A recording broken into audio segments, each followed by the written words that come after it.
86 personnes qui ont été assassinées pour garder trace dans des musées de la race qui devait disparaître. En novembre 1943, elle est donc à Birkenau et elle est alors atteinte du typhus, ce qui l'oblige à être à l'infirmerie, et il faut attendre le mois de mars pour qu'elle s'en remette. Et elle redevient à ce moment-là médecin dans le revire de Birkenau. Et puis le 2 août, alors ses camarades, les 31 000, elle les a perdus de vue. Parce que pendant qu'elle était au bloc 10, d'abord la plupart sont mortes en février, tout de suite dans les premières semaines, elles n'ont pas résisté. Elles sont encore une cinquantaine en vie quand Adélaïde Oval est retransférée ensuite à Birkenau.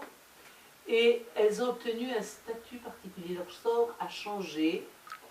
Et elles ont été sorties du camp de Birkenau, mises au repos dans un bloc à l'extérieur, qui était un bloc où on envoyait des femmes allemandes habituellement, non juives, qui après un temps d'internement étaient relâchées. Et donc c'était un camp de quarantaine pour vérifier qu'elles n'allaient pas en Allemagne déclencher le typhus, etc. Donc on les mettait en quarantaine à l'époque. Et donc ces femmes françaises survivantes, qui n'étaient pas mortes dans les débuts, ont été transférées dans ce bloc pendant près d'1 an. Donc quand Adélaïde revient à Birkenau, elle ne les a plus vues.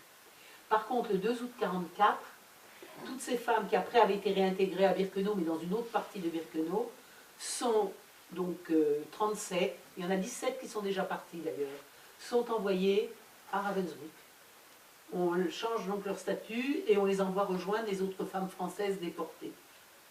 Quand elle arrive à Ravensbrück, très vite, on la transfère dans un autre camp.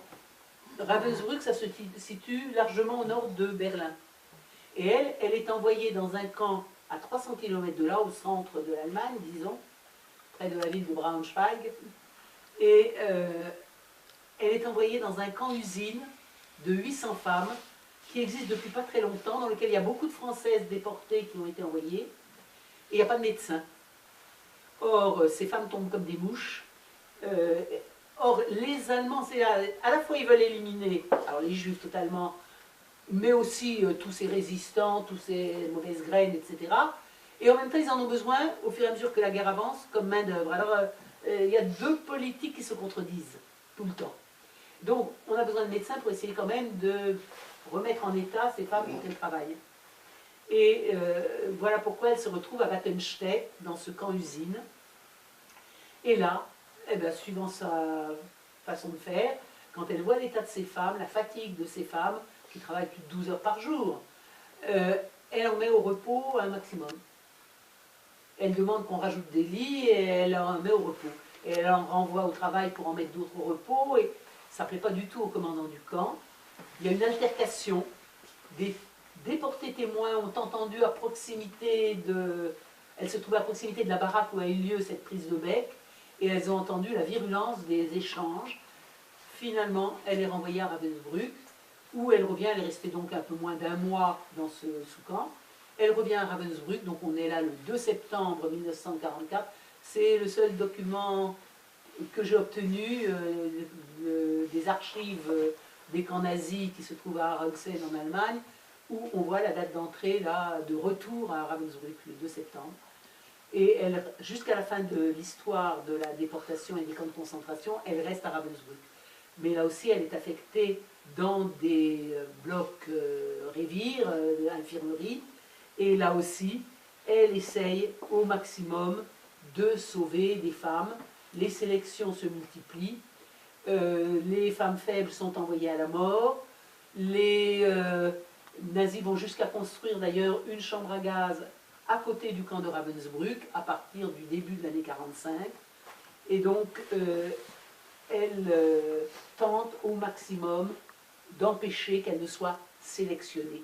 On a le témoignage d'une survivante qui vit encore, qui est une vieille dame de largement plus de 90 ans maintenant, qui est une Belge, Lily de Gerlache de Gomery, résistante belge qui a fait fonction d'infirmière dans le bloc où travaillait Heidi comme médecin. Au bloc 11, j'ai eu la surprise de me trouver sous les ordres d'une femme admirable. La doctoresse Oval, grande, distinguée, l'air un peu sévère, distante, mais d'une compétence remarquable et maîtresse d'elle-même de façon superbe. Malgré le manque de médicaments et la difficulté de donner des soins aux prisonnières, elle ne négligeait rien pour faire le diagnostic de tous les malades et pour les suivre consciencieusement au jour le jour, comme si elle possédait les secours nécessaires pour les sauver. Chaque jour, je l'ai vue examiner avec un intérêt grave les feuilles de température que je lui apportais. Elle ne faisait aucune remarque. On sentait qu'elle voulait porter seule la responsabilité de ses connaissances. Et justement, à propos de ces feuilles de température, voilà les remarques d'Adélaïde Oval dans ses mémoires. Elle joue un rôle tout à fait inhabituel dans notre vie médicale. Ici, elles sont au centre de nos préoccupations, car elles sont des instruments redoutables selon ce qu'elles contiennent.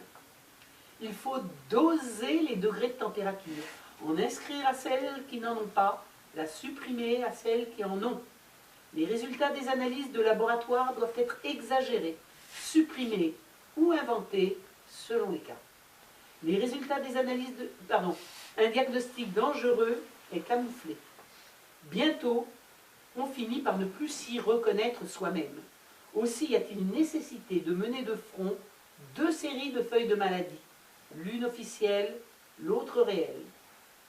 Il faut protéger également les malades menacés d'extermination. Il y a une échelle graduée de procédés utilisés dans tout le révire pour sauver les malades.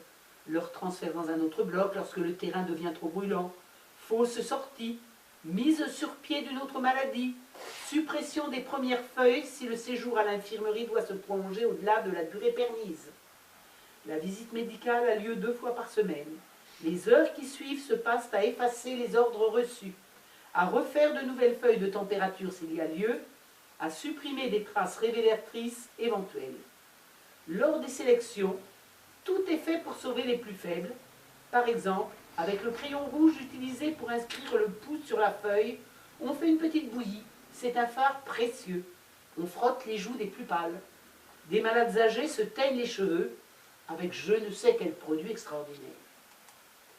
Finalement, le camp est libéré le 30 avril 1945 par les soviétiques, mais Heidi reste avec quelques femmes, comme Geneviève Leder et Marie-Claude Vaillant-Couturier, afin de soigner celles de leurs camarades qui sont trop faibles pour rentrer immédiatement. Et elle quitte le camp finalement le 26 avril, elle trouve un camion qui l'emmène jusqu'à Lübeck, et là elle attend d'avoir un moyen d'être rapatriée. Elle ne rentre en France que le 2 juillet, dans un petit avion militaire où elles sont quelques-unes à être rapatriées. C'est son baptême de l'air dans un avion militaire qui sautait tant qu'il pouvait. Elle rentre seulement le 2 juillet, son camp a été libéré le 30 avril. Elle est internée, puis déportée de la date du 29 mai 42 au 2 juillet, je vais compter le 2 juillet dedans, 2 juillet 45. Plus de 3 ans, 37 mois, et elle est restée 37 mois déportée, et après un mois de liberté, un mois et demi. Alors quand elle rentre, elle se repose pendant plusieurs mois dans la maison de famille à Guebwiller, où réside son frère. Elle devient ensuite, c'est étonnant peut-être, médecin scolaire dans la région parisienne, entre Sarcelles et Villiers-en-Bière, à Groslay, ça s'appelle ce village, où elle a une maison. C'est l'actuelle Val d'Oise, donc. Mais dès qu'elle peut, elle va à Guebwiller se reposer assez souvent. Et à son retour, elle a passé plus d'1 an quand même avant de reprendre une fonction quelconque. Elle a rédigé des notes dans cette maison de Guebwiller. Par la suite, et sa belle-sœur me le disait encore samedi dernier, elle a par la suite tenté de les détruire. Elle avait écrit dans une pièce où personne n'allait qu'elle, elle avait jeté des papiers en vrac. et c'était des notes qui lui étaient venues comme ça. Elle voulait finalement les détruire, elle avait téléphoné à son frère et à sa belle-sœur de les détruire. Et puis finalement, dans les années 80, elle a travaillé avec d'autres déportés. Son nom n'est pas cité, toujours sa modestie. Pourtant, ça m'a été confirmé par une autre qui a participé à ce travail, Alice Postel-Vinet, son amie. Un livre qui s'appelle Les camps nazis, les camps nazis secrets d'État. Elle a participé à ce travail collectif. Et ce travail a été fait dans les années 80, il est paru en 84. Hermann Langbein, déporté autrichien, et puis d'autres. Germaine Tillon y a participé, Alice Postel-Vinet, enfin plein de gens. Parce que c'était le début du négationnisme et qu'ils voulaient, tous ces déportés réunis, ils ont été 80 à travailler ensemble de toute l'Europe, faire une mise au point sur la question face à cette essence du négationnisme. Et donc là, Adélaïde Oval s'est aperçue de l'importance de ce qu'elle avait pu écrire autrefois. Elle a accepté, alors elle a remis un peu en ordre ses notes, elle a complété, parce qu'on voit dans le livre Médecine et crimes contre l'humanité, on voit de temps en temps des indications de date qui montrent que c'est écrit en 87, donc elle reprend certaines choses, elle met des compléments, mais c'est pas complètement ordonné, c'est pas un récit complet, c'est pas une biographie, ce sont des suites de notes et d'impressions dont je vous ai lu quelques lignes de temps en temps, des avis sur les médecins nazis. Et un jour, elle a donné tout ça à son amie Anis Postel-Vinet, qui était une des responsables de l'association, d'une des associations de déportés de Ravensbrück qui s'appelait l'ADIR, elle n'existe plus. Et elle lui a donné sans explication. Après sa mort, Anis Postel-Vinet a fait publier ses écrits. C'est là que ça a donné ce livre qui est paru en 91. J'avoue que j'avais rencontré Marie-Claude Vaillant-Couturier à l'époque, qui était donc une amie aussi d'Anis Postel-Vinet, qui m'en a parlé. Il m'a dit, il y a un livre formidable qui vient de sortir, vous devez le lire. Alors j'avais acheté en 91, donc j'ai dû être une des premières à le connaître, et à connaître donc Adélaïde Oval par là. Dans cette association l'ADIR, elle a d'ailleurs, après son retour, écrit un certain nombre d'articles, surtout, je vous en ai parlé une fois ou deux, elle a été témoin, c'est la seule fois, au cours d'un procès extraordinaire qui a eu lieu à Londres. Un procès concernant Auschwitz à Londres, ça peut paraître surprenant. Eh bien, ce procès a été intenté à la demande d'un médecin résistant polonais déporté parmi les premiers au camp d'Auschwitz. C'était un résistant polonais très sincère, c'était aussi un catholique fervent et un antisémite de premier plan. Et il a été affecté assez vite à un des hôpitaux, un des blocs hôpital du camp d'Auschwitz I, et on lui envoyait un certain nombre de ces femmes irradiées ou de ces jeunes gens irradiés pour enlever soit les ovaires, soit les testicules. Et Adélaïde a su comment ça se passait et a assisté à... Et ce monsieur donc avait fait ça.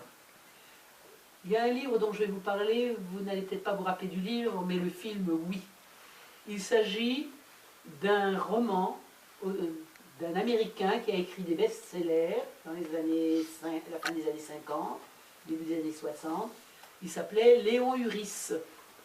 Il a écrit un livre qui s'appelle Exodus, qui raconte l'histoire romancée de la naissance d'Israël. Et une ligne, dans un gros roman, une ligne dit, parlant du passé d'un des personnages qui était passé à Auschwitz, et là, le docteur Dering, je ne vous dis pas mot à mot, hein, mais il y est, et là, le docteur Dering a pratiqué 17 000 opérations mutilantes.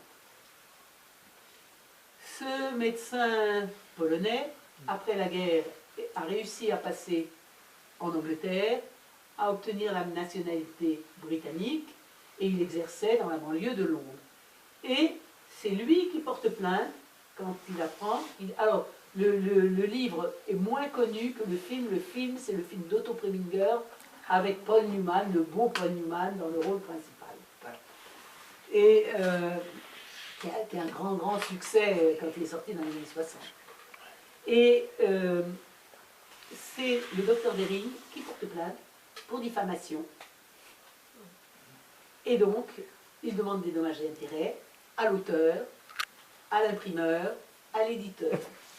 Il y a donc un procès qui à Lyon, lui est anglais, donc le procès a lieu à Londres.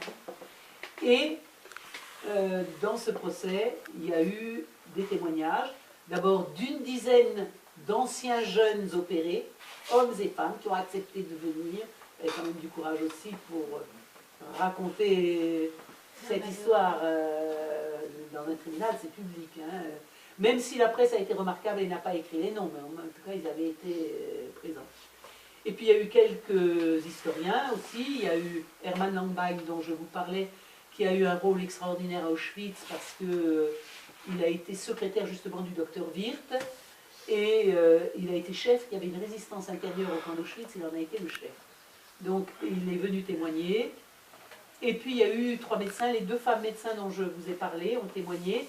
C'est de là que vient ce témoignage que je vous ai lu sur elle. Et puis, Adélaïde Oval a été appelée à témoigner. Elle, qui ne souhaitait pas témoigner, a estimé que là, parce qu'elle estimait qu'on ne pouvait pas juger à la place de ceux qui avaient vécu cela, même ceux qui avaient commis des abominations, c'était pas possible. Mais là, elle a estimé qu'il poussait fort le bouchon un peu loin. C'était lui en plus qui portait plainte. Voilà, il demandait des indemnisations. Voilà. Donc là, elle a accepté de témoigner. Elle est allée donc à ce procès en Angleterre en 64, au printemps 64, avril-mai, 7 semaines quand même de procès. Et elle a été le dernier témoin. Elle a ébloui le jury qui n'a cessé de dire à quel point elle avait été remarquable. Et ce témoignage a été publié.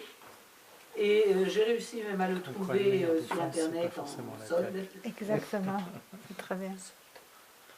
Auschwitz en Angleterre. Heureusement qu'elle était là. J'ai la couverture du livre, c'est ça que je voulais vous montrer.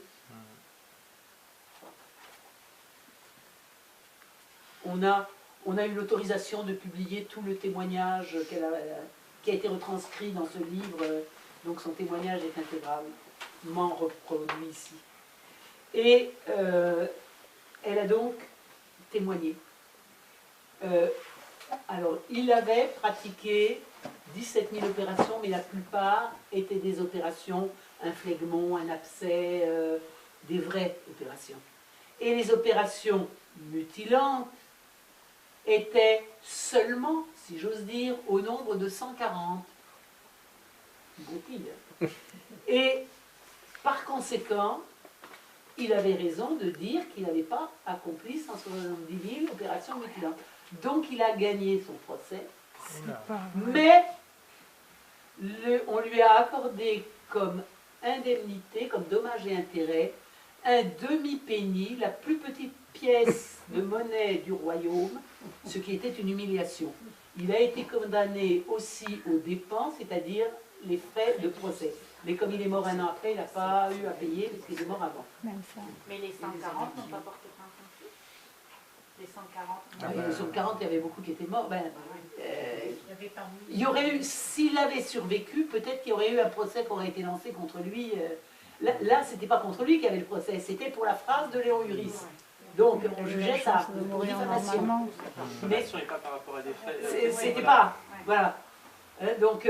S'il avait reconnu les faits par rapport à ces victimes-là, oui. Les victimes alors, il ne voulait pas les reconnaître, Oui.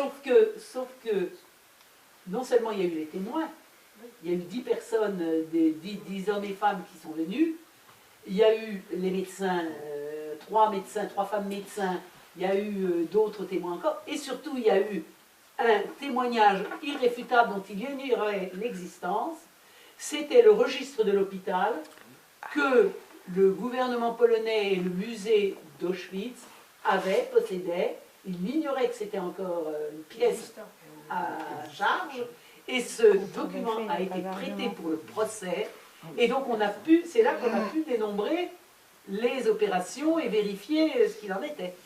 Voilà. Donc, ça, c'était irréfutable, là. Comme il n'y a pas une constitution de partie civile par rapport aux autres victimes, donc il ne pourrait pas être poursuivi. Non, non, mais il aurait pu l'être après. Après, ça c'est après. Mais comme il est mort l'année d'après, le temps que... Voilà, il n'y a pas eu d'autre procès. Mais ça devait être dans l'air, sans doute, de préparer quelque chose. Mais bon.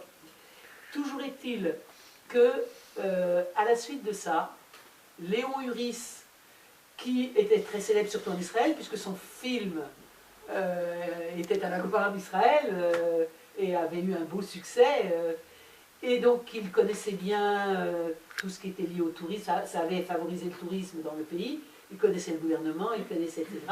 Et Léon Uris est intervenu auprès d'un certain nombre d'autorités israéliennes en disant: vous avez là une femme absolument remarquable, il faudrait que vous l'honoriez. Et ça, on l'a découvert dans nos recherches, on ne le savait pas. Et donc, il a été à l'origine de la reconnaissance d'Adélaïde Oval comme juste. Ça datait, l'existence de cette reconnaissance et de cette décoration, de cette nomination, datait de 64. Elle a été nommée en 65. Elle est dans les premières à avoir été reconnue comme juste parmi les nations. Alors en 65, l'année d'après, la cérémonie a eu lieu en 66 en Israël. Elle avait en France obtenu la Légion d'honneur à son retour en décembre 1945 pour son attitude envers ses compagnes. Elle a obtenu la Légion d'honneur. Par contre, elle a dû faire maintes et maintes démarches. Là aussi, j'ai obtenu de Caen les pièces de son dossier qu'on publie. Il a fallu qu'elle se, entre guillemets, bagarre pour être reconnue comme résistante. Parce que pendant des années, on était résistant quand on avait fait partie d'un réseau, d'un mouvement, et qu'on était... Oui, c'était... qu'on pouvait vous retrouver dans... Mais quelqu'un qui a résisté seul dans son coin, à sa manière, Un électron libre, ou résister dans les camps de concentration, c'était pas elle possible. faisait ce qu'elle voulait. Elle n'a obtenu cela qu'en 1963, cette reconnaissance. Et je voudrais aussi dire qu'il y a quelques reconnaissances de cette personne par quelques noms indiqués ici ou là, mais très peu. Il y a une rue à Bourges où elle a été en prison, qui s'appelle rue Adélaïde Oval. Il y a une rue à Blaye en Gironde. Il y a un bâtiment de l'ensemble hospitalier d'Uzès qui porte son nom. Il y a une plaque sur sa maison à Groslay dans le Val d'Oise. Il y a en 91 une fontaine, il faudra que j'aille la voir un jour, je sais qu'elle existe maintenant mais je ne l'ai pas vue. Il y a une fontaine qui a été inaugurée en 91, qui s'appelle la fontaine Ovale, dans son village natal du Oval, dont elle porte le nom mais francisé. Et cette fontaine a été inaugurée en 91. J'ai eu encore un témoignage samedi de quelqu'un qui était à cette cérémonie. Il paraît qu'il y avait des gens qui sont venus de toute l'Europe, d'anciens déportés qui sont venus de toute l'Europe, des survivants qui sont venus pour rendre hommage à Adélaïde Oval, venus de Pologne, venus de partout. Certains ont fait l'aller-retour dans la journée pour être là ce jour-là. Voilà. Alors il y a eu tentative de donner son nom. Alors son nom a été donné là, à une rue de Strasbourg. Elle était quand même formée à la faculté de médecine de Strasbourg et en plus alsacienne. Mais son nom a disparu parce que le quartier où il y avait ce nom vient d'être réaménagé. Mais la semaine prochaine, le 16 juin, c'est vendredi de la semaine prochaine, à 11 h du matin, l'allée piétonne qui mène à l'hôpital universitaire de Haute-Pierre à Strasbourg sera officiellement inaugurée sous le nom d'allée Adélaïde Oval. Par contre, on aurait voulu donner son nom à un collège, et en particulier au collège de Guebwiller. C'est la ville de sa famille. J'allais vous le demander, oui. On aurait voulu. Mais au moment où ça a été proposé, avec le soutien même de Serge Klarsfeld, il y a quelques années, parce que c'est dans les années... c'est un nouveau collège qui a été construit il y a une dizaine d'années, quelque chose comme ça. Il y a immédiatement d'autres qui ont proposé un autre nom. Il y a eu bagarre entre deux noms. L'autre, c'est un industriel, il est connu aussi, c'est un industriel, en effet, de... Il faut que je retrouve... Un fuchs quelconque. Comment? Un fuchs quelconque. Non, c'est quelqu'un Mais enfin, bon, ça n'a pas Bien sûr. la force citoyenne, morale. Je pose la question parce que j'en comment- viens. J'y étais il y a 2 jours. Quand je cherche, là, je ne trouve pas. Bon.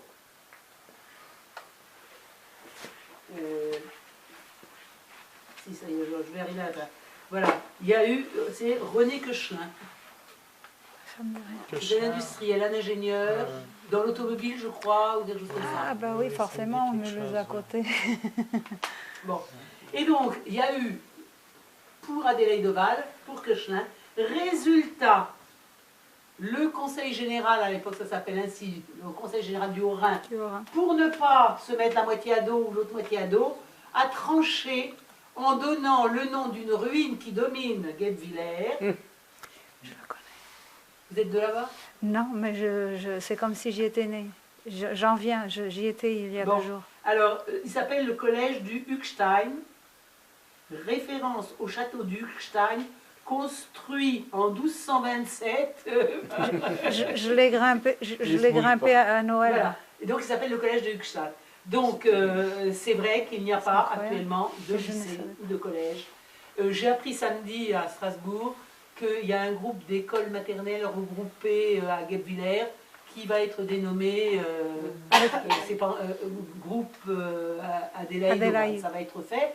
Et ben, si vous connaissez dans un nouveau collège qui se crée quelque part, un nouveau lycée, c'est un nom à proposer. Mais c'est la moindre des choses. Il ne faut pas hésiter à le faire. Si je peux me permettre, Alors, je vais le faire. Voilà, si vous pensez que ce nom en vaut la peine. Ah bah. Et je voudrais dire aussi que ce livre est constitué de la façon suivante. D'abord, il y a la conférence, puisqu'on part d'une conférence. À cette conférence, il y avait Georges Oppmann qui raconte cette histoire. Sauf que d'habitude, on retranscrit intégralement la conférence. Mais là, quand il a fait cette conférence il y a 2 ans, on n'avait pas eu accès à plein d'archives. Donc il y avait plein de choses inexactes, voire fausses. Donc on a réactualisé quand même, on n'allait pas écrire simplement pour respecter la conférence. Donc on a tenu compte de ce qu'on avait découvert depuis. On avait 2 témoins, je vous dis, il y avait toujours 2 témoins. Ces 2 témoins, c'était Génia Aubeuf. Génia Aubeuf, c'est une dame qui, il faut que j'aille la voir, elle est à Nevers, une dame de 93 ou 94 ans, qui a été cobaye au bloc 10. À l'époque, une femme juive belge qui, après la guerre, s'est installée en France et qui a connu son mari au camp d'Auschwitz. Bon. Dire que ça sert à quelque chose. Comme Georges Semprin Il y a- avec son professeur. Bon. C'est presque... Hein? Ouais, ça, bon. Et donc, Génia a témoigné, c'est une femme extraordinaire également. Et puis on a eu le témoignage aussi d'Anis Postel-Vinet. Anis Postel-Vinet qui a été déportée à Ravensbrück comme jeune résistante et qui a un tout petit peu connu Adélaïde Oval. Toutes les Françaises ont connu Adélaïde Oval à Ravensbrück, mais qui n'en était pas une proche, qui en est devenue une proche après la guerre quand elle-même est devenue responsable.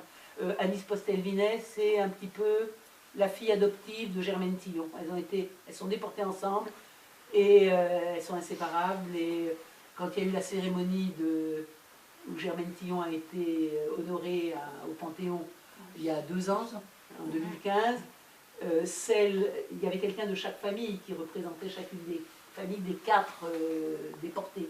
C'était Germaine Tillon qui représentait la famille c'était Anis Postel-Vinet qui représentait la famille de Germaine Tillon. Voilà, c'est elle qui a été au Panthéon pour cette cérémonie. Anis Postel-Vinet, donc là aussi c'est une dame de 93 ou 14 ans, a accepté. Ces 2 dames se déplacent très difficilement. Elles ont, parce que c'était pour Adélaïde Oval, accepté de venir témoigner à notre conférence qu'on a faite dans un lycée à Paris. Et puis, ça c'est dans la première partie, puis il y a eu un débat ensuite.